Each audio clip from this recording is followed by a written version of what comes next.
This is Equity One, Broadway's happy hour. Pour yourself a drink and join us as we chat about life, theater, and everything in between. I'm Elliot Maddox. And I'm Caleb Dickey. Join us for your Equity One.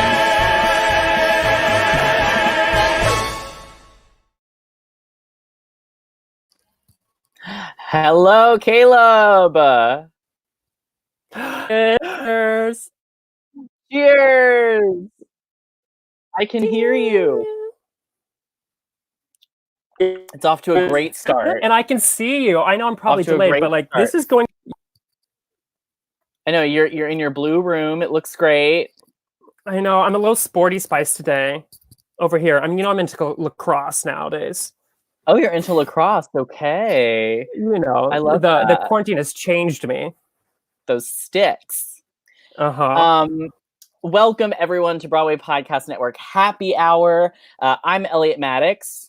And I'm Caleb Dickey.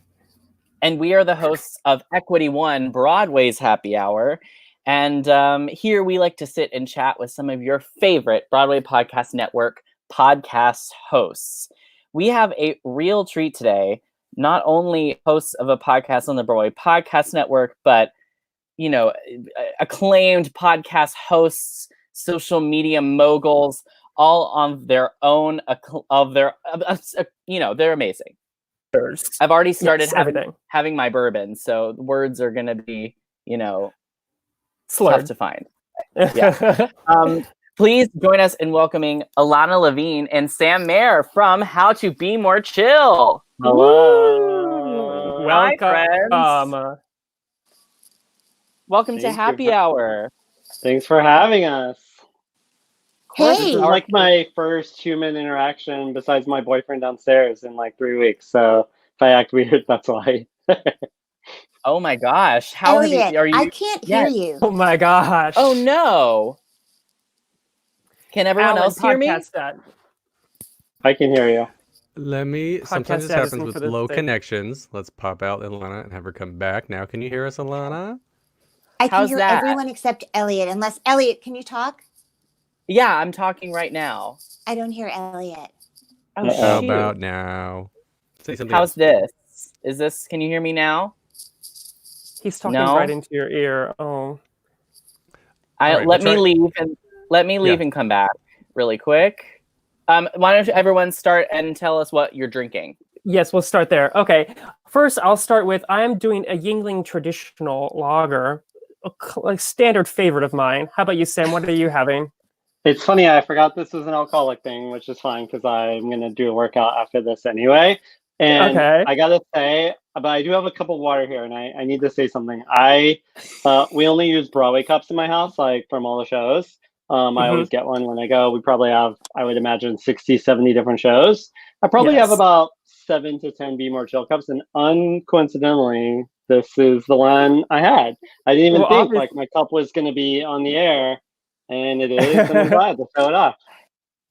And it's the off-Broadway logo one too, which is kind of extra exclusive, cool Be More Chill merch.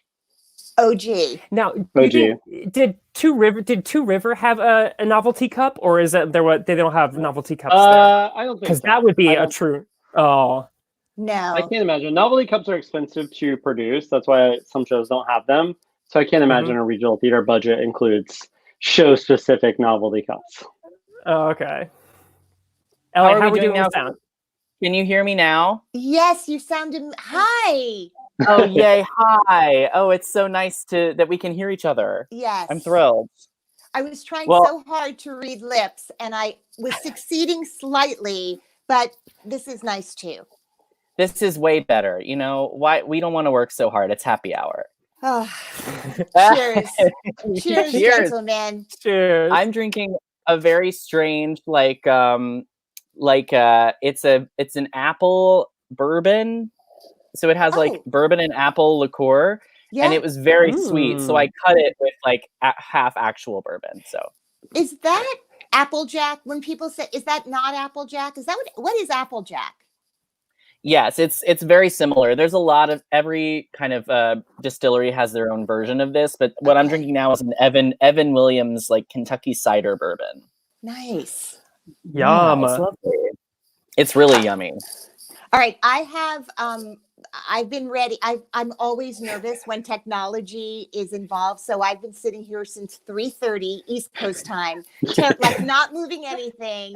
So this was full when I started. I was here at half hour, like a true actress. If curtain is at 4, I'm in my dressing room at 3:30.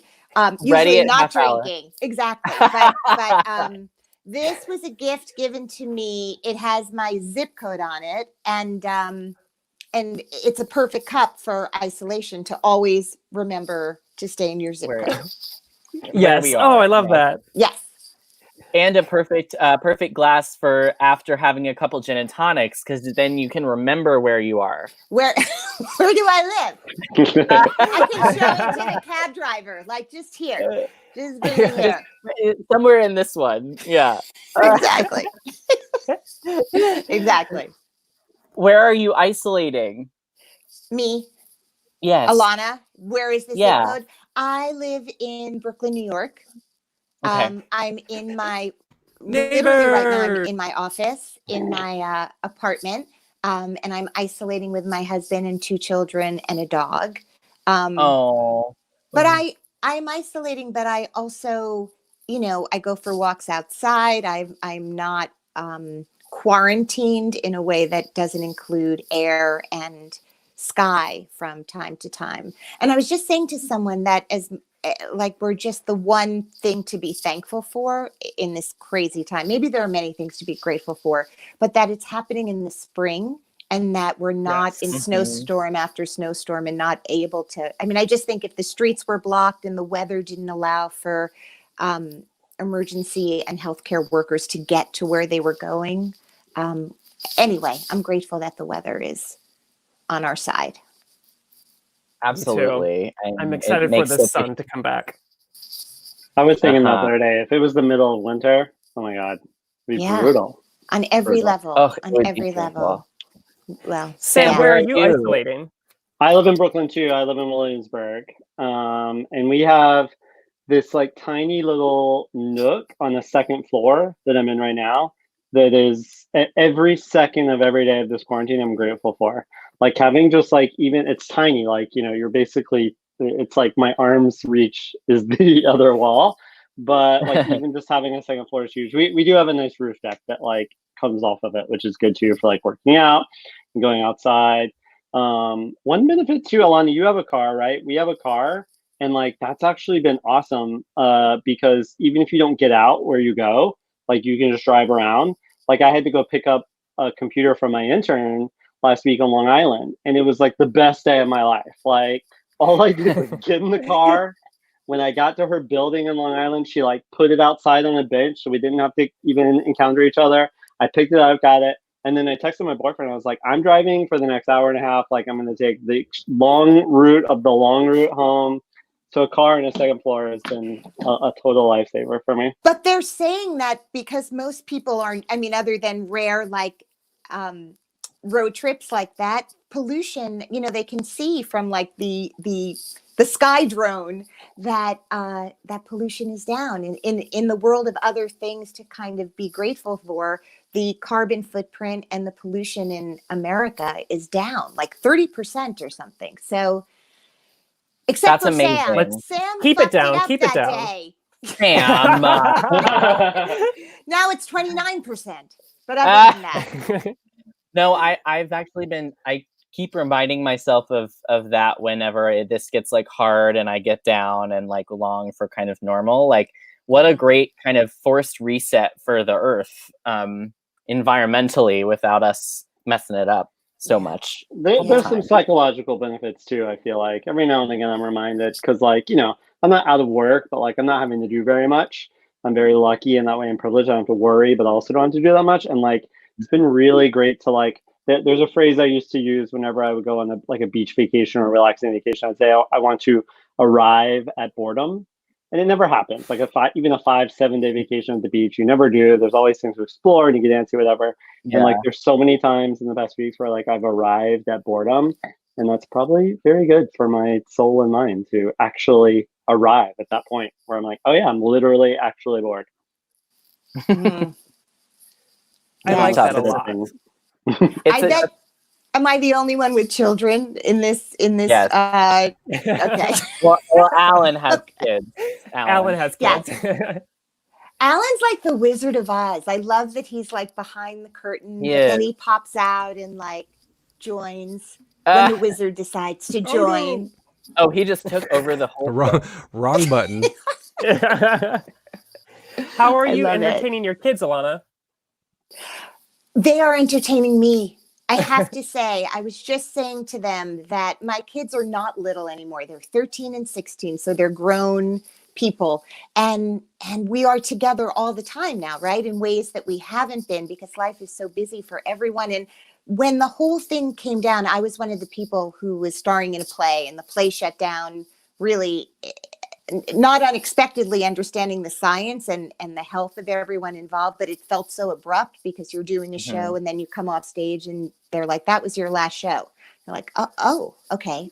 But I had not seen them very much in months, and that was really painful, like the high of doing a play and the sadness of not getting to be with my family. So I went from longing for time with them, other than like breakfast maybe on Sunday, because they were in school on Monday, even though I was off, right, to nonstop together time. And they are so hilarious, and they are so thoughtful and deep about this experience. And I have to say, look, like Sam, I'm happy to have a little nook too that I can go to and just regroup, because panic sets in and I want to seem, strong for them, but the unknown is scary. But TikTok. Are you starring in TikToks, in their TikToks? Yes, I'm starring in TikToks, but mostly I've decided that I am a TikTok choreographer, and I'm just doing my own choreo. And if you follow me on Instagram, it's Little Known Facts Podcast. I think you will be entertained, and that's what I'm here. I'm my own USO troupe. So there's a lot of TikTok. And then really, I realized I was sort of knowing what they were doing in school, but not really paying that much attention. And now I'm like, wow, FDR, I haven't thought about him in a long time. Like just all the things that they're algebra, I'm out. But just all the things that they're doing. I don't know. I get to be hands-on for, and we're cooking together and baking together and fighting with each other, and I'm learning about music, and I don't know, show tunes have been lifesavers as always for me. You can't get through without, whether it's Be More Chill or Sondheim. That's been a big thing too. Like Legally Blonde, you can't be unhappy listening to Legally Blonde. So you really things can't. Like that. That was a long answer. I apologize. But no, it's perfect. I mean, this is like, I love that. We're all kind of navigating this like crazy time differently, and I think it's like helpful for everyone to hear, even if others' experiences are different than theirs, that we're all kind of figuring it out in our own way, and no one knows how to do this. We're all just doing it day by day. By the way, my son's name is Caleb, and there aren't that many Calebs in the world. So shout out to your mom. Thank you. It's a great name. My mom did. Is it a C or is it a K? A C. The correct way. Yes. Right. We weren't we're not hippie. Like we didn't come up with some interesting, but yes, it's more biblical. It is biblical. Yes. I love Caleb, that. did I see you do sign language? Were you like? I did. But backwards. Is it backwards for you guys? But that's okay. I don't know sign language, but I just was impressed that you busted that out for a moment. I can spell like SAM. Cool. ILANA. Awesome. ELLIO. T is this. This is R. I think T is TT. Yeah. I have no idea. Cool. We had last happy hour we had Stephen and Dana from In the Room, and Stephen is like ASL like proficient, like fluent. he like sign, and like he knows ASL very, very well. That was really cool. Right. What have you all been entertaining yourselves with? I have the answer. There's only one answer for me because it's about 7 hours a day. of Animal Crossing on Nintendo Switch. It's What taken is over Animal Crossing? That It's is a the best game. game ever. So it's a Nintendo Switch game. Nintendo Switch is like the new Nintendo that one can buy. And then a Nintendo Switch is actually super awesome because, quarantine or not, because I don't know if you've ever seen one. It's basically a little iPad, but it also comes with a dock to put in for your TV. So you can play it on your TV on the big screen. You can take it with you on the subway. It's incredible. And they came out with this game that almost seems like suspiciously timed for the quarantine because it's like the perfect, relaxing, engrossing, like time-consuming game ever. Like anyone who's playing it is playing it for like 7 hours a day, like me. Yeah. It's a little bit like The Sims. You like create your own Are you island. making worlds? Okay. Yeah, you make your own world, and you have to like you have to fish all day and then sell the fish, and you find things. Yes, Alan? What's your So thoughts, Alan? I was looking at that because my 5.5-year-old is schooling me now at Switch, Mario Odyssey, and other things. So I was looking at something else for him because he's gotten up. So in the previews, my question for you is it okay for like a 5.5 to 6-year-old because there's no reading? I can't see anything in the There is reading. a little bit of reading, but it's certainly appropriate for a 5 or 6-year-old. It's just probably a little bit too challenging. It's this weird, like, sort of like SpongeBob the musical, where it's like it's for adults, even though kids can enjoy it. It's sort of like that. Like it's kind of an adult's game, even though there's zero inappropriateness in it and zero bad language or zero anything. So you're saying I should get it to let him play it. That's what he's saying. Okay. He's saying Alan should get it, and then eventually let him play it. Yeah. Okay. You have to figure it out first. That's clearly what you're saying, Sam. It's for Alan. But it came out and everyone was freaking out, and I was so excited about it, and I just dove right in. I've never played a video game like this in my life. I'm probably on hour like 100. Wow. And it's been out for like 2 weeks. I'm obsessed with it. I can't get enough. My boyfriend likes to say at dinner now that my normal Broadway updates that I have to bore him with are now Animal Crossing updates. He's like, what did you sell to the main guy to get the bigger room in the house to do this? But that's literally all I've been doing is playing Animal Crossing. So I put one long, complicated answer as to what I've been doing. 100 hours, and this has been like what, 2 weeks it came out ago? That's a full-time job. That's 50 hours a week. Yeah, that's more than a full-time job. Yeah. You owe money to this like raccoon on the island who like built the island, and you have to like it's a really nice system. Everyone laughs at it. It's very capitalism, pro-capitalism, but he makes you pay for stuff, but it's always a loan that you can pay anytime you need to. Like there's no rush. A lot of stuff he'll give you before the loan is paid off, and then you can't get the next thing until you pay him off. And so it's literally a full-time job. I wake up in the morning like I gotta go get those fish for Tom Nook. He's waiting on me. Yeah, I owe him all that money. And then there's rent. One thing that's important to know about Animal Crossing is that it's based on the real day and time of of the northern hemisphere, if you're in the northern hemisphere, and the day and the time. So like there's certain fish that are only in the sea and the rivers in March. Morning. Yeah, in the morning and at night. There's That's brilliant. Things, like once a season, like today is the day of this season. I think it's January 11th, April 11th, whatever. Is a fishing tournament, and this like otter comes to town, and he challenges you to catch all these fish and gives you like fish memorabilia if you win. It's the greatest game ever. You can decorate your room, you can pick out your clothes. After a week or two of playing, at certain levels reach, a clothing store gets installed on your island, and you can go in there and buy stuff. And in fact, it's all set up on the internet where people design custom clothes. You can use the code to get it. And I got a Michael Mel sweatshirt that I wear around the island, like the red hoodie. That has all the exact patches on it and everything. Yeah, so fun. I'm waiting to find out if George has Animal Crossing. Him and I bought our Switches together last summer. And he is really bad at texting back. So I haven't heard back if he's got Animal Crossing. But if he does, called out George Salazar. Yeah, he needs to text me back. But I'm hoping, I texted him a picture of me wearing the hoodie, and I think he was probably like, that fan Sam just texting and stuff all the time. But I haven't heard back. Oh my gosh. Sam, we are so proud of you. We've never been prouder of anyone. High five. High Thank five. you. I was gonna ask Sam, are theaters closed at Animal Crossing as well, or is everything Well, open I don't for know if business? it's because it's a game that was designed in Japan or not, but like masks are readily available all throughout the island and in the stores. So like Good you to can buy them, they're very cheap, you can wear them. There is some sneezing that happens. There's no virus going around, but there is like every now and then one of your like animal neighbors gets sick and you have to go check in on them. Aww. I haven't encountered theater yet, but the thing that's happening now is you have to clean up your island and invite a few new residents so that this like rock star dog comes and performs a concert on the island. Okay. So that's what I'm building up towards. And I wonder after that if the next progression will be building a theater on the island and setting up a theater company. I can finally run a theater. I can finally be an artistic theater of a theater company. That's wild.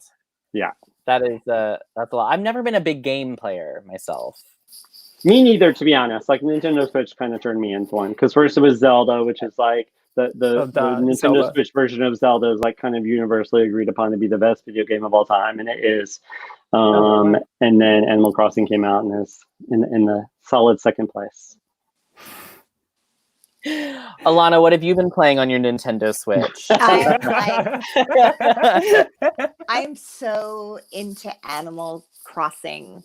I have to say, Sam, I'm not, but now you've gotten me so curious about this world that I know nothing about. So that is the key to life, right? When you're passionate about something, it becomes really intoxicating. Like I was listening to you going, I have no idea what language he's speaking. Like it means nothing to me, but I'm going to find out. I knew nothing, and it was actually be more chill because Gerard had one, Will had one, and a Nintendo Switch is perfect for a dressing room, right? Because you can play it, and it's the same game. You have the attached to TV at home. And I was looking into getting a video game system. And I was like, what do I get? And everyone, like hands down, was like Nintendo Switch. All right, and then I got will tell you guys some of the things that I've been watching.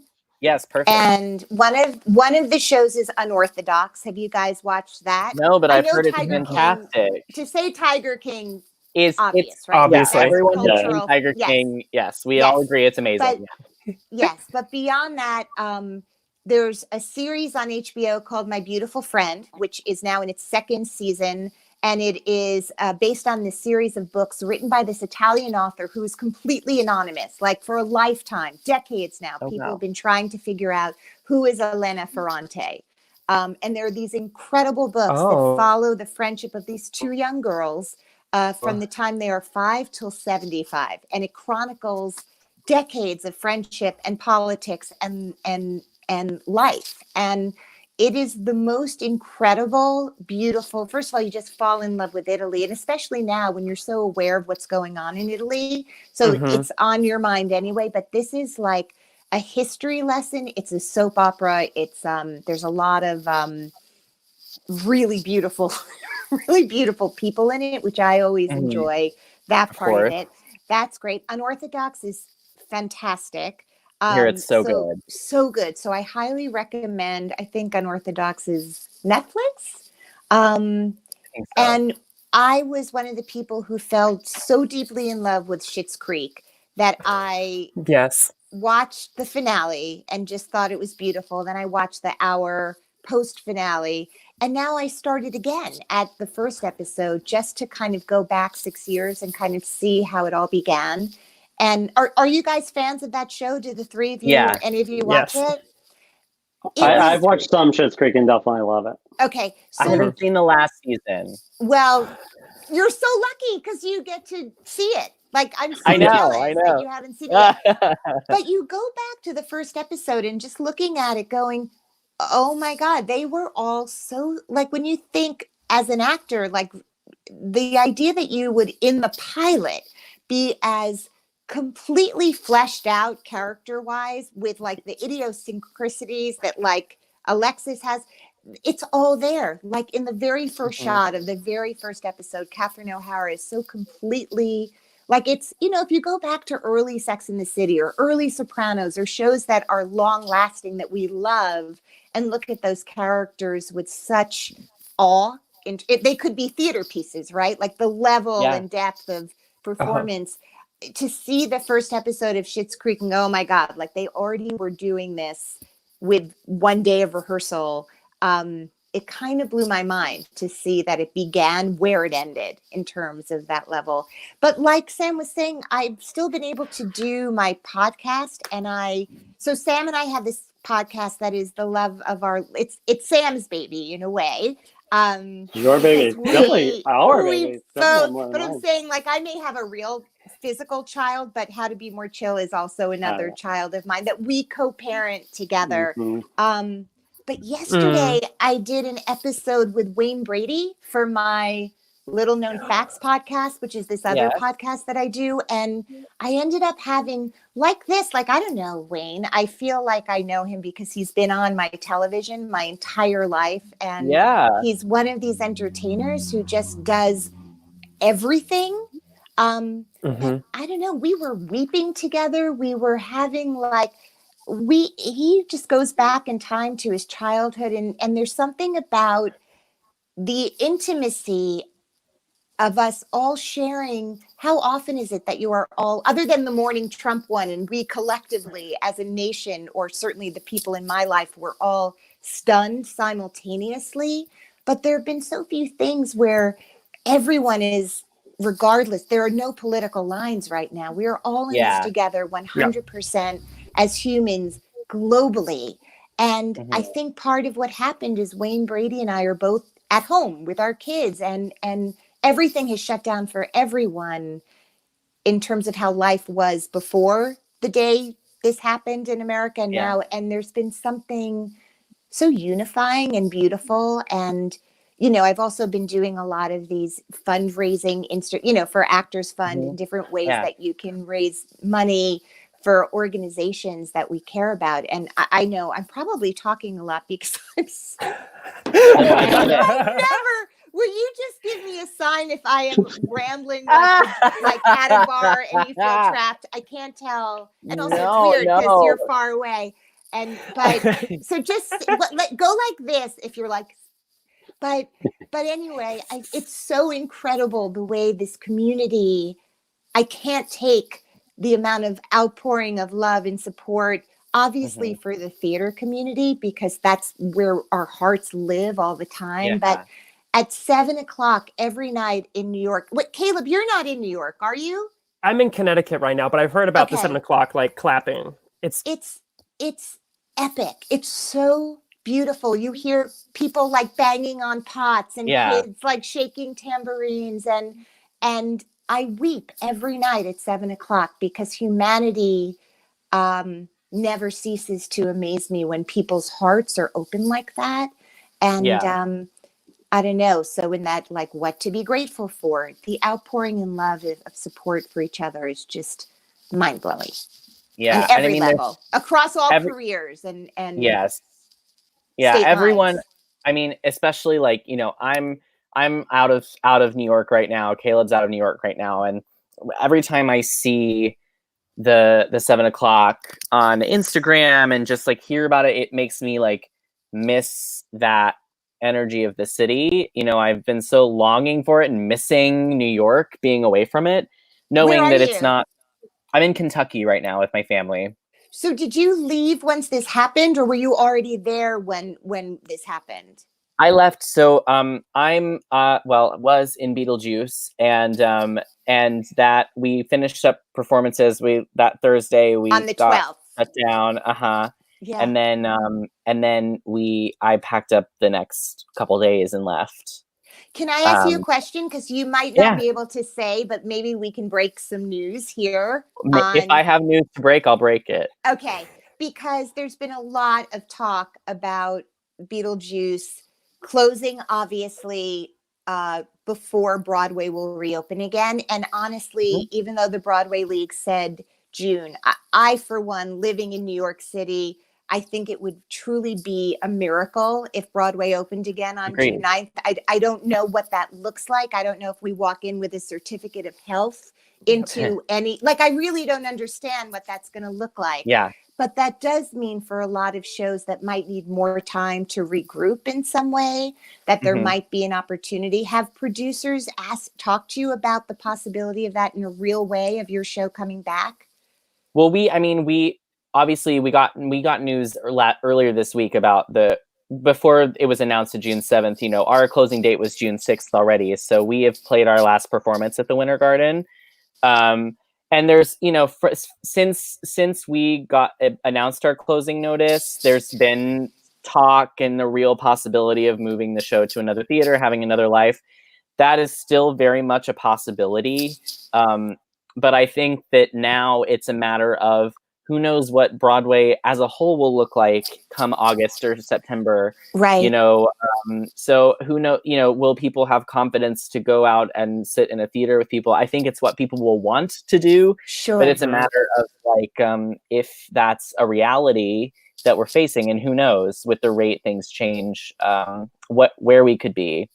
Wait, is all your stuff still in your dressing room? Yes. My dirty makeup brushes, I didn't even think about that. Yeah. So we'll have to get that at some point. Crazy. Like our set is still on the Manhattan Theater Club stage. Like sometimes I think, could I just go and just do it? Like just by myself? Like I miss it so much. Emoji Land is still there. Like that's the show I was working on as I've been running social media, and the set's still there, and the lights and the rigs and the costumes and everything. I think the actors were really clear at their dressing rooms because it was like 2 dressing rooms, one for males, one for females, and so it was very easy to grab their stuff. It wasn't like actual set up dressing rooms. But also off Broadway, we had, I think Emoji Land had like a heads up, like Cuomo said at like 4:00 on the 12th, everything's done today. So I think for under 500 seat houses, they had like 24 hours notice or something. Yeah. There was a little heads up because about that building, the Duke on 42nd, shut down. Oh, because there's so many theaters inside. Yeah. Right. And all the rehearsal rooms. So they were like, you're not even getting in. I think they had gotten their stuff though, like the actors, but that was it. Like no loading out of anything.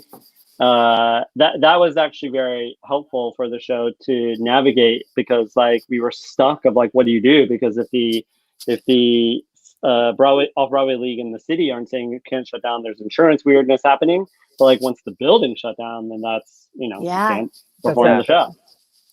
Yeah.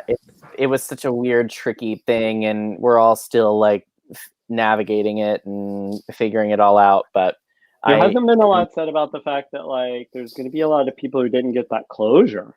Like, of course, there's so much uncertainty for the future, and who knows what's going to happen. Is Beetlejuice going to reopen in a different theater or a smaller theater? Who knows? But like, there's also just so many shows that aren't going to reopen. All the off-Broadway ones, but also some of the Broadway ones where you're just like, it's so weird that you didn't get that last performance. It's such a strange feeling. Is it weird that I walk around in my costume? That's not weird.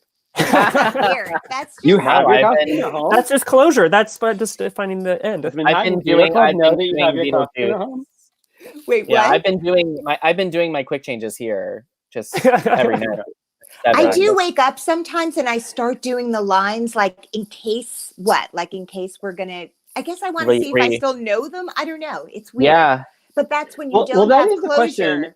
And Elliot, maybe you know more than the three of us. Like, what would happen? Let's say they do say June 8th. Let's say the world is miraculously cleared. And in a situation where Beetlejuice wasn't going to close anyway, in the world of Animal Crossing, Animal Crossing world, for a show that is going to make it and reopen, is that like a week's rehearsal? Do you think, or is that more? Like, how do you do that logistically? I have no idea. I don't know. I mean, I honestly don't know what any of this would look like because it's so unprecedented. Like it's uncharted territory. Because I was thinking that company is rehearsing every Thursday. That's what I heard. Yeah, that's what I heard over Zoom. They rehearsed. Yeah. Oh, interesting. Yeah. Assassins was doing that a little bit too, and then like they kept it going, and then when they realized they don't have, theaters. I was blown away and so touched that Manhattan Theater Club paid us through the end of our run. It was unclear what anyone was going to do, but because it was a limited run, it wasn't open-ended. But for shows that are like Jagged Little Pill and all the shows that are saying they're coming back, or New Company, shows. so are they all being paid? I think that's unclear. I think the last settlement that the league reached ends on April 13th. So I'm not sure if they're being put on a retainer, if it's there were a lot of like I don't want to bore people going into contracts, but there were a lot of like things that producers had to like make happen for shows when they reopen. Like it's all first right of refusal for the people when the show closed. If they're going to open with a new cast, it has to be a certain amount past the time of closure. Like there's a lot of like things that have to kind of like line up in the agreement. So I think it's just case by case right now. Right now, I just think no one knows anything. Mm-hmm. God, your Broadway Wasted was so like hilarious and entertaining. And I feel like, is anyone watching? Are they all like, this is watching. No, I like the contrast of this. They were like, once Animal Crossing was done, they were like, this is the saddest. Oh, live. no. Look, here's the thing. We have to go up and down. Like, we have to, like, talk about how we're feeling and, like, what's going on, because we're all trying to figure it out. You know, it's like, we have to talk about these things. Yeah. Anyway, I am overwhelmed by all the, like, every night when I go onto Instagram, everybody's live. Now I'm like, whoa. So many lives. 12 lives at once. I'm literally like, wait, I don't know where, Seth Rudetsky, Michael, you're like, I can't. I'm overwhelmed. I'm literally like, my body shuts down. And not everyone saves you know how you can save the live or not save the live? So I'm like, I'll watch later. And then it's like, wait, they didn't save Overload. it. Yes, I know. It's a lot. Save your lives, everyone. Yes. It's so exciting though. I know, but don't you love I love seeing everyone's house. It's the best. It's fun seeing people's houses. Yes. Oh my God. The world is so accessible now in ways. I mean, this is what I've loved as a parent. I fucking hate social media, right? As a human and a consumer, it's delicious. And I feel like I do. But just this idea now, it has been such a great equalizer between fan and everyone's a fan. Like we are all like everyone's performers are fans of each other, and people who are just enjoyers of the art and people who make the art are all living together with, you know, we always say in the theater, like, we can't do it without the audience. And it isn't just a phrase, but now more than ever, it is like, we're all part of the same show. Like there's the props person, there's the audience, there's the actor, there's front of house, there's concessions. Like it just is so beautiful to me. The way I've told this story before, but the first Broadway show I did was with Alan Alda, and it was like, that's crazy. Like even that sentence is crazy. And he was so famous to me, famous to my mother. He was someone who generationally appealed to everybody at the time. And I remember it was my stage dooring then was like a very calm. I mean, very calm. Stage doors for straight plays versus musicals are a little bit of a different experience anyway, unless there's a huge... but I would say in the past 5-6 years, there's really been a shift in stage door. You know, it's really gotten to be like something that used to be kind of like a secret and like only it's part of the ticket price. And now it's like huge. Yeah. I would love to circle back to that in a minute, because sometimes it's fun to kind of figure out like the moment that shifted in some way. So I'd be curious, but all I was going to say is I remember it's my first show, and on the rare occasion that Alan Alda went out the stage door, just because it was a mob scene, he would ask every single person as he signed their playbill, what did they do?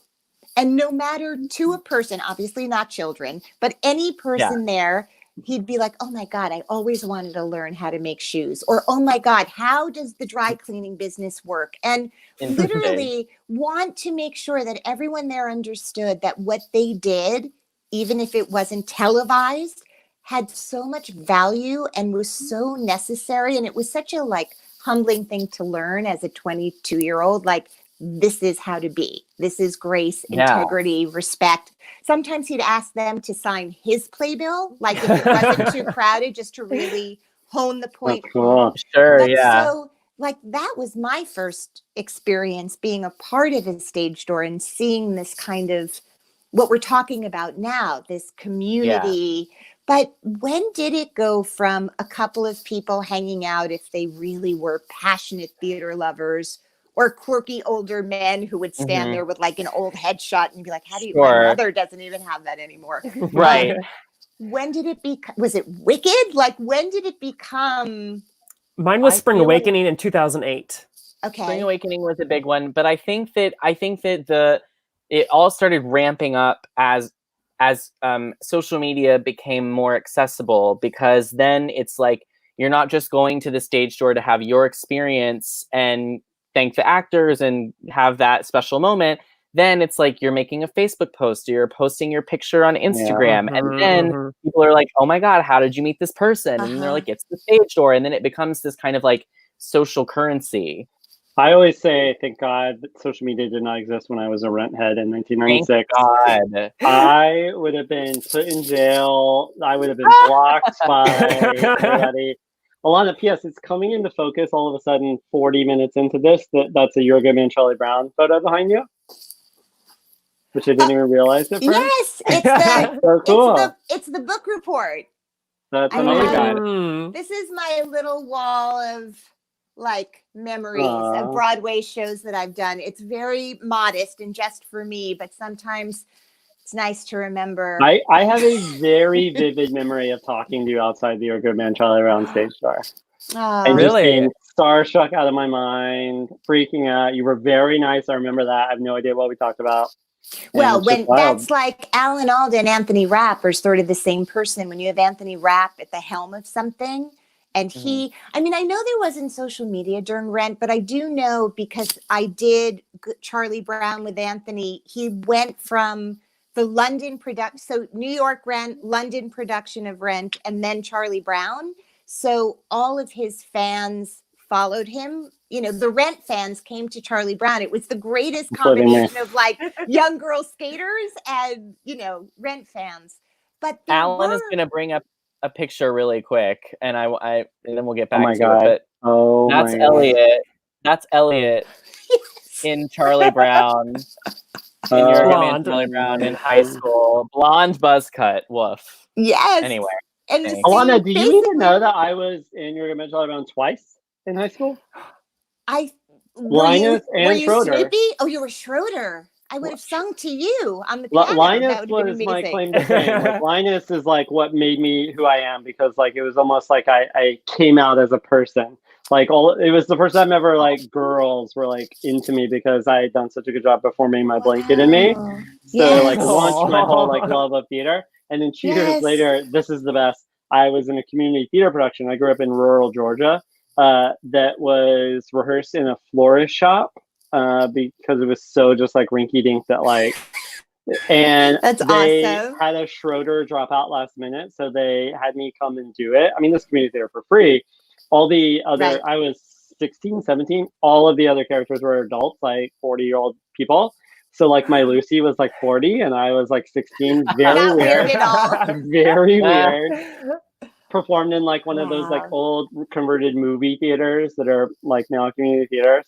So because of those two productions, and then falling in love with the Broadway production with you and Anthony, like I know every word to Your Good Man, Charlie Brown. It's like one of the like 5 shows. Like I know every word, every note, every nuance. Like I know that show in and out.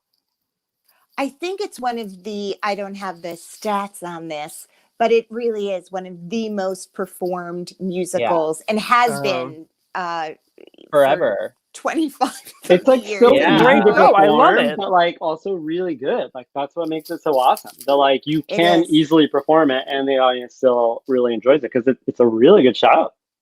Yeah, those songs are bangers. Last year 54 Below did a concert of songs from the show, and they asked me to sort of host the evening, and I realized it was the first time I had been in the presence of these songs sung live by one beautiful Broadway performer after another. And they, as just individual songs, I mean, Happiness, you can't ever not listen to that song and weep, right? but it was really incredible hearing those songs out of context, and how it's what you were saying, like Clark Gessner and then Andrew Lippo with his additions to the show when we did it. They're really beautiful, great. The Kite song, I mean, there's just so many songs that just move me deeply. So anyway, I remember you, Sam. Oh, you do. Well, speaking of shows that really speak to people of all ages, young and older, let's talk about How to Be More Chill. I mean, if you've been living under a rock, Be More Chill was a musical that was on Broadway this past season, preceded by an off-Broadway run, preceded many years ago by a run in New Jersey, and is kind of the Cinderella story of the fans demanding that what they wanted got to the Broadway stage. So that story is, has been told and is really exciting. But what inspired the two of you to do this podcast about Be More Chill, and what was your first experiences where you were like, oh, this is something really special? Well, we'll start with Sam. It sounds so trite, but we both really are such big fans of the show.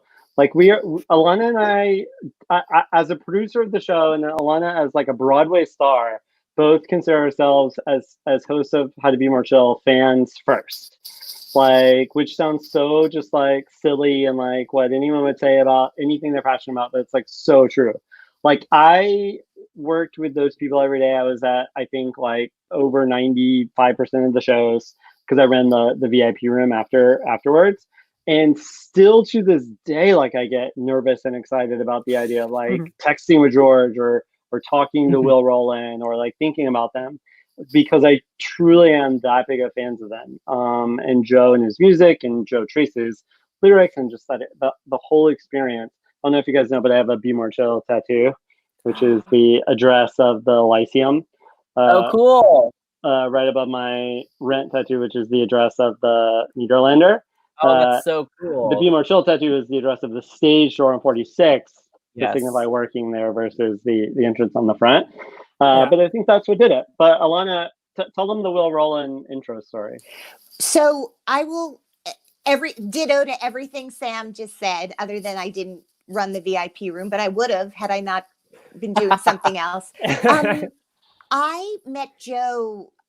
It's so crazy. I did a play with Ben Platt the year before he got Dear Evan Hansen. So so I knew him pre Dear Evan Hansen, and he and Will Rowland had done a summer stock production of The Black Suits at the Barrington Stage Company, which is a play a musical that Joe Iconis had written. And so I met Will through Ben and Joe through Ben the summer before Will and Ben ended up doing Dear Evan Hansen in Washington, D.C., and then obviously coming to New York with it, and the rest is history.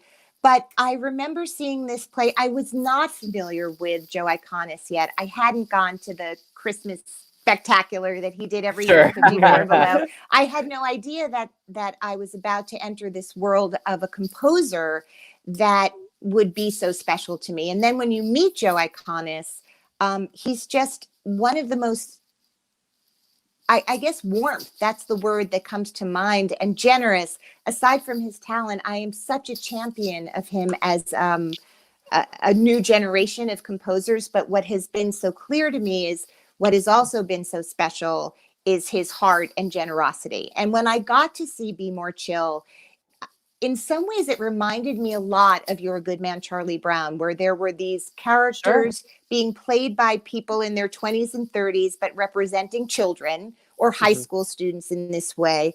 And somehow the message of being yourself, and Charlie Brown and Will's character, Jeremy here in Be More, there was something about these two shows. Obviously, Joe writes in a whole other genre of music, but the heart of it really took me back to what it was to be a part of a show where parents and kids had this experience together. And I am a musical theater lover from the day I came out of the womb, just really addicted to listening to musicals. And I met Will originally because of Dear Evan Hansen, and then came to see him in it at the Signature. And that's where I met George. And because I had this other podcast, they all started coming on, little known facts, and we became friends. And anytime I could host a live event, what I saw, and you talked a little bit about the Cinderella story, for the one person who doesn't know, the music, the album got recorded by Ghostlight Records after the show had been done at Two River in New Jersey. It is a rare thing for a small regional production to get a cast album. But Ghostlight, Kurt Deutsch, and the people there understood this is really special. That album got downloaded and streamed, and all the words the people use to explain what it is when you get music off a computer or your phone, as opposed to what I used to do, which is hold the cast album in my arms, in my bed, and read the liner notes, and millions upon millions of streams. And that's what gave producers courage to go ahead, even though the reviews were not as remarkable as they should have been. Social media, word of mouth, and this album just blew off the the virtual shelves, as it were. And I wanted to do anything I could to help bridge the gap between ticket sales in some ways and the longevity of this show, but also understood what it was to not get to live in New York and see it, and know that any access, George Salazar in particular, and Joe and Lauren Marcus and certain cast members were unbelievably generous on social media in sharing as much as they could. Sam was an incredible chronicler of the life of the show, not just the show, but behind the scenes, and granting, he was like a Make-A-Wish Foundation. Like, he would get really special kids opportunities to come and meet their heroes. And the whole world is Be More Chill. I feel like I'm talking a lot again, but again, go like that. The whole community was just extraordinarily generous. So I wanted to find ways to intimately converse with all of the cast members who I knew would be willing, so that if you weren't one of the lucky kids who lived in New York or who had parents who could fly you from wherever you lived, most of us live theater through YouTube now. We don't have access. So when I decided, because podcasting is something I had done for a couple of years and was something I understood, I talked about it with Will, and he was like, Sam, you got to talk to Sam. Talk to Sam. Like, that was it. He was so annoyed. He's like, why? I've now said it 4 times. Like, literally, it's like, what do you not understand? I was like, no, I just had a couple more questions. He's like, nope, call Sam. And he knew.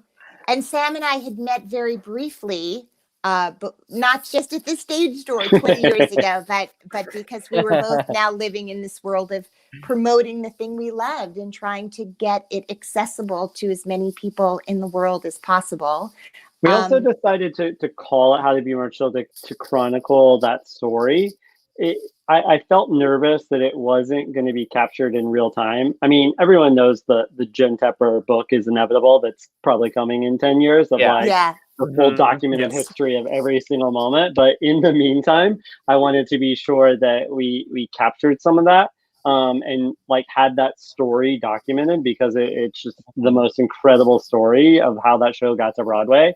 How to Be More Chill as the name kind of does sound cool, but it really actually was chosen because like we really wanted to thread like how that happened. And like I have like 10 consulting clients at a time of like new musicals who are literally just paying me to answer the simple questions of like, how did that happen? And let's try to replicate it. Right. And so I just wanted to document that. And I think Alana and I are pretty proud of our record that I think after 11 episodes, might be 12, I think almost every single person has cried on their episode, which is cool. The Barbara Walters of podcasters. I mean, George's is episode 2, and it's extremely long, 2 hours, and he cries for about 65% of it. Oh, it's so beautiful, and that's his heart, and that's what this show not just means to them, but I think it means there's something totally good about every aspect of this show. And obviously the message, Ben said it at his Tony speech, like, be yourself, right? Like what the gifts of that, whether you feel them today or in the future, like that's it. But I do think it was a show, not to mention just the vocal talent of all of those people, the comedic talent. I mean, they're really special actors. This next generation of musical theater actors, when I think of that cast, when I think of Leslie Margarita, like when I just think of these people who are there's Shoshana Bean and Jessica Vosk and all of these people who sort of, and Stephanie Block, like there's just all these communities. And then there's Kelly O'Hara, who's kind of the grown, like, it's just wild. But generationally to see, the women that were in this show, when you guys talked about divas in your other live with Broadwaysted, not diva with the negative connotation, but diva of course. in the, like, yes, gracious and who we love, talent that is inexplicable, and just these unique talents that will be, diva means like long lasting in a way. There's not like one hit wonders. It's just an extraordinary thing. So it's been a present to me, to get to know Sam really well. Life is so busy, and we ever so often, we didn't know each other intimately. We both went into it because Will was our matchmaker and said we should, but it could have gone all sorts of ways. Doing this, it's such partnerships are so intimate. And they are. These are labors of love, these shows. We are not getting rich doing these shows. We're getting poor, in fact. Yes. I only say when I'm in a play, my babysitter is making more money than I am, and I'm happy for that. But like I have this work husband that I miss terribly right now. One of the real hardships is, it's great that we can do these virtual things, but I miss being in the room with someone whose heart is as good and big and passionate as Sam. So that's, but we are going to have conversations with London cast members and Chicago cast members. And the beautiful thing is everyone has time to talk about this thing. And it's, and how to be more chill. There is a sort of double entendre in it. It is also, what are the values and lessons that one can take from these artists and this show and have them in our own lives. So it kind of has worked on a lot of levels. Absolutely. I mean, I think, when a Broadway show opens, it's a miracle, no matter what, how much money it has behind it or how much name recognition a title has. Any show that opens on Broadway is a miracle. And if it finds success, it's an even bigger miracle. And if it doesn't, then it's, it's still miraculous. And something like Be More Chill is its own special miracle that defied so many odds to mean so much to so many people and do it on the biggest stage that it possibly could. And it's still growing. The communities that were built when you talked about like fandom and stage dooring and social media and Spring Awakening, not only was it an opportunity to take pictures of yourself with whoever you were then posting, but finding people who loved it as much as you did. I mean, Broadway Con, community, right? There are these worlds built of, the cosplay around Be More Chill is really like second to none. But I do feel like that show has communities globally that people connected to. And now we haven't even talked about like this new thing of fan art. Like, let's do 6 more hours of this. This is what I would like to do. I know this is so I am about 1/6 of the way through the stuff I want to do. Can we do this? Are you guys busy tomorrow at 4? Because that will be, this is now. I have never been happier. And I was like, guys, Mom, I have a really important, from 4 to 5, like really important. Like no one can bother me. Have you seen not one knock on the door, not one make me a peanut butter and jelly, like. So I love it. I'm a Val. No, you're right. I mean, the way that fans can find their community and interact and also make their own, art, that the show that has inspired them or the things that inspire them to create something as well. Like it's just a part of a circle. Like we're all putting things out there to inspire people in different ways, and then they get to share what they create much easier through social media and all of those things. It's definitely like it's a really positive thing about social media is the kind of community that people can build. And also just to shout out to the Broadway Podcast Network, which is why we are all together right now, that there's this place, another community where everyone, like where we are all building these podcasts and content because we are all sharing. Like, I'm so excited to know you guys now. And that wouldn't have happened without Broadway Podcast Network in this format. So I'm just that Alan and Dory created yet another home for us to kind of settle in and share this common love for theater and what it means to people. I've been so, I don't know, I didn't know that would open yet another door to like. It's also really fun to be people. on Reply All with Ramin Karimloo and Donna McKechnie. Yes. Like, I love my inbox popping up like Ramin Karimloo being like, yes, great. I'm like, okay, it's normal life. And Donna McKechnie being like, awesome. Yes. Yeah, the Donna McKechnie one got me too. I was like, Caleb and I, when we saw her, we were like, we were like, do you have time for us to do a few segments, a little segment in a game? Are we on a time crunch? Is that okay? What time is it? It's 5:01. Can we do like 15? Is 15 minutes enough for you? Because I have to do another thing. Okay. Yeah. Okay. All right. Guys, a lot of Instagram lives going on. So good. I got another 5:30. Okay. Gotta go. All right. So on our show, I collect musical theater T-shirts, and I do a segment where I review pieces of theater merchandise against each other in a versus format and choose a winner. So it's time for this week's Merch Madness. Hit it, Alan. Maybe. Totally didn't have this ready. Totally didn't have it ready. He's folding his laundry. He did his laundry. He's looking it's at laundry day. It is laundry day. The best prices for Animal Crossing. And play it. All right. Well, go ahead, sing it. You have to download it. Okay, here, I'll just do the segment and then we'll close with the amazing theme song video. It's like you're trying to make it a visual medium. Anyway.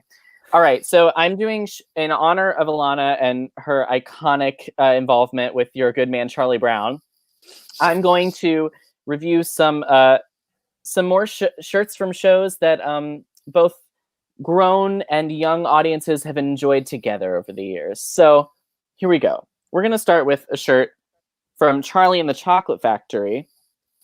Now, this is a shirt I wore a lot to teach master classes in. And this has like a little pocket with a golden ticket in it. It's gold foil. It's very tiny. It's super cute with a little Wonka on the pocket. The logo is on the back here. I like this shirt. I like the purple. It's a good like casual cotton. I've gotten a lot of wear out of it, and the foil is still intact after years of washing it. There's no cracking. Amazing. I like the unassuming logo too. It's like the perfect size. Yeah. Not too big, but like it deserves to be there. But like I like a secret show shirt sometimes, like that looks like it's just like a Urban Outfitters graphic tee. Yes. Yeah. My second offering today is from Seussical the Musical. This is from the national tour when I saw it here in my hometown of Lexington, Kentucky. This has really had some wear and tear. I mean, you can see the cracks in the paint, but this paint. But this is a true vintage shirt from like when I was in probably third grade, and it still fits. And I wear this all the time. And in no question at all, these are two shirts I wear a lot. So you like purple? I love purple. My hair was recently purple. I love purple. Nice. And I love this shirt because of the foil accents, because of the pocket, because of the secret show shirtness. But on nostalgia factor alone, the winner of this week's Merch Madness is my Seussical the Musical shirt. Congratulations. Yeah, it's a no-brainer. So congratulations. Can we play out, Alan? It is uploaded and processing. StreamYard is still working. Oh, Alan. So, Ilana, tell us about your most embarrassing moment on stage. Which one?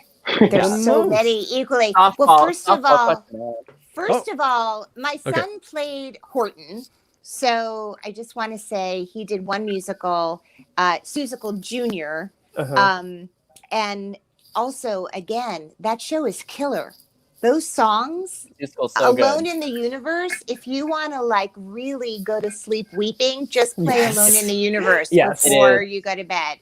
It's supposed to be like... Wait, I have a dumb question. Who wrote Seussical? It's like a hole in my musical theater. Aaron Flaherty. Yeah. Okay, good. All right.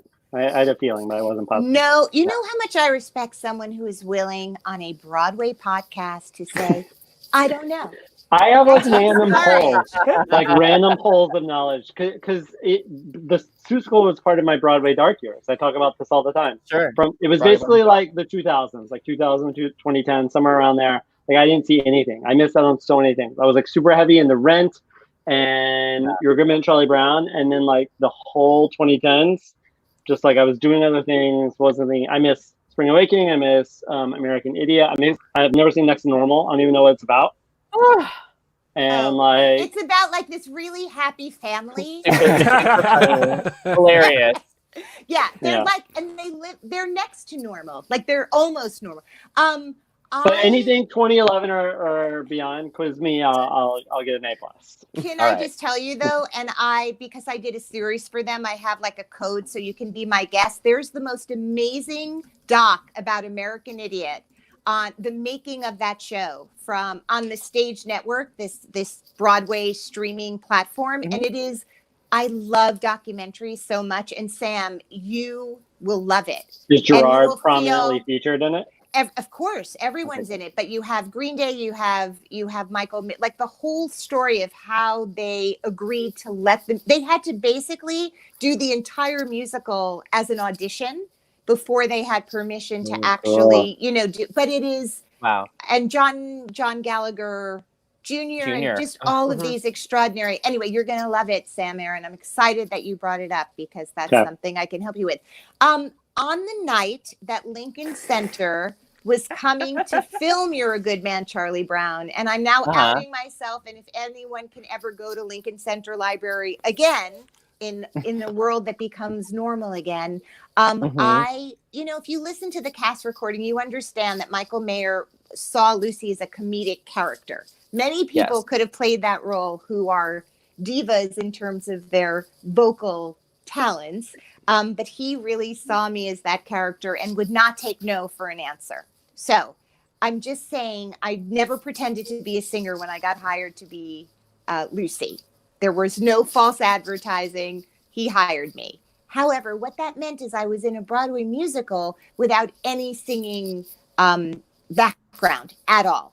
And so on the night that Lincoln Center formed, I mean, there are other things where like I missed an entrance or my dress got caught on doorknobs, but this was when I said, you have that moment you have the distinction to be in the Doctor and Me song, nothing came out. So I went like this, because I was having vocal trouble. And they said, you have to come in tonight because they're filming it for PBS. And they were like, don't worry, you can mark it. But I didn't know marking meant like just a gentler version. I thought marking, it's like when you lie and say you've waitressed before and they say 86 salmon and you're like, wow, that's a lot of salmon to sell. And you don't know that 86 means there are no more. That was my first waitressing story. So I thought mark it meant like, don't sing it. Because you don't lose yourself. And I'll just never forget Anthony's looking at me like, what's happening? And I'm marking it. So your mic went out. Yeah, exactly. Yeah. Blame it on the sound booth. Blame it on someone. When that public library opens, they're going to find me camped out front with a sleeping bag. I need to be the first person in there and like send me right to the Yoga Man Charlie Brown archive. So that was embarrassing on so many levels, Alan. Like not knowing the lingo of like the world you're living in, which is now. Ask me what marking means. I know now. Speaking of blaming things on other people, Alan, can we get that video? And then we're going off after this. This is the closing. And then we have one more segment. Okay. Here we go. Game. Thank you.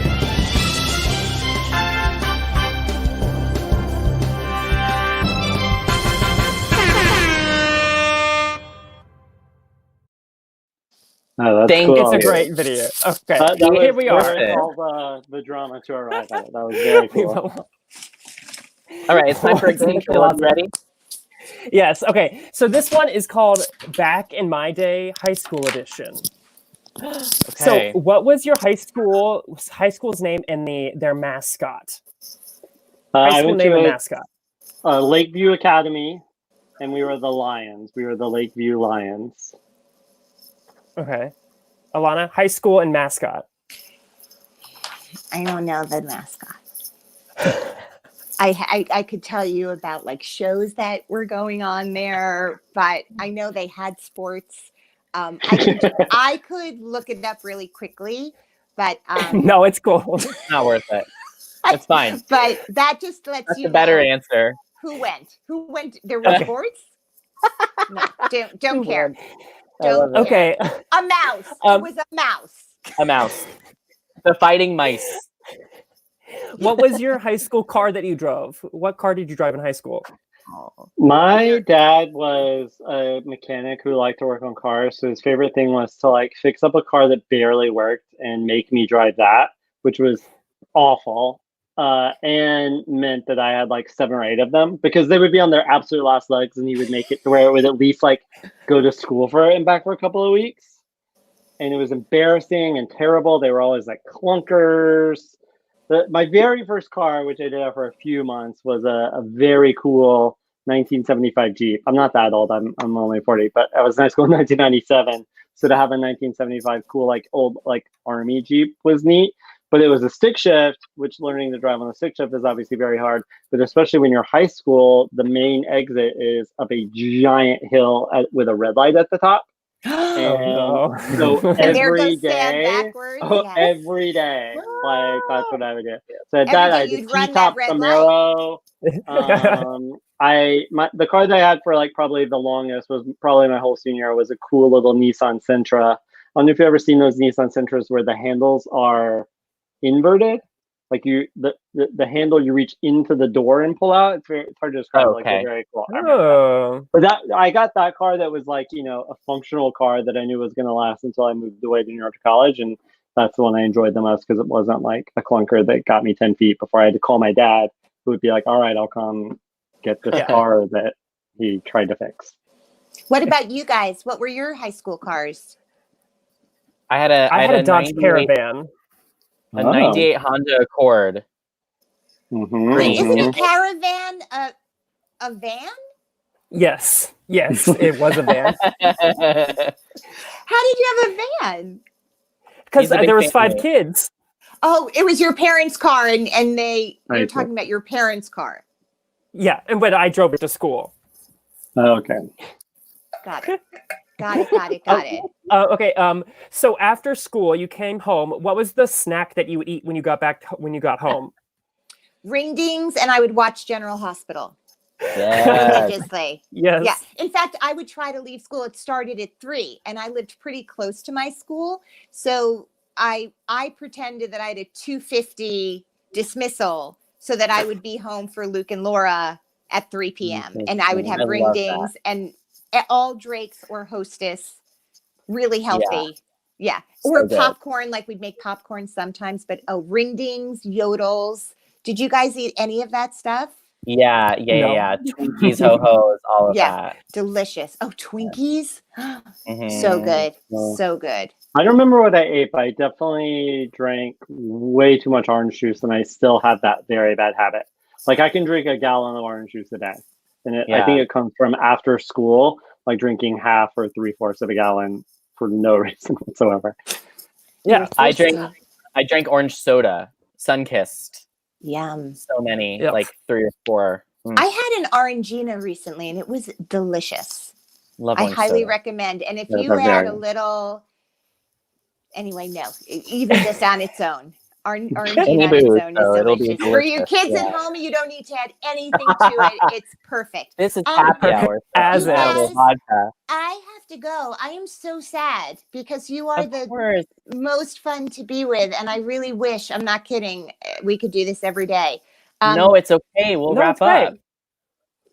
Well, tell listeners where they can find you on social media one last time. Well, our podcast has an Instagram, How to Be More Chill. That's our handle. We don't have a Twitter How to Be More Chill doesn't have a Twitter, so it's at Alana Levine to reach me, and Sam can speak for himself. I'm at Yes Broadway on everything. For a long time on Twitter, it was Yes B-Way, but I got Yes Broadway spelled out, so it's just Yes Broadway across the board, everywhere. Great. YesBroadway.com, Yes Broadway, Instagram, Twitter, Facebook. And if you want to find me, just go to for my TikToks. Oh, I want you on TikTok. Little Known Facts podcast. Great. Oh, you are on TikTok. You do have it? You'll see.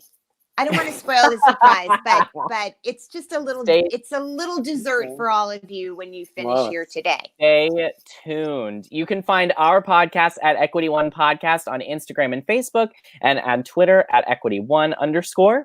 And send us an email at equity1podcast@gmail.com. You can find Elliot and I at our handles right here. Our names. And tune in next Wednesday, where we will be having happy hour with Call Me Adam. Thank you all so much, and cheers. Happy Saturday. Bye. Cheers.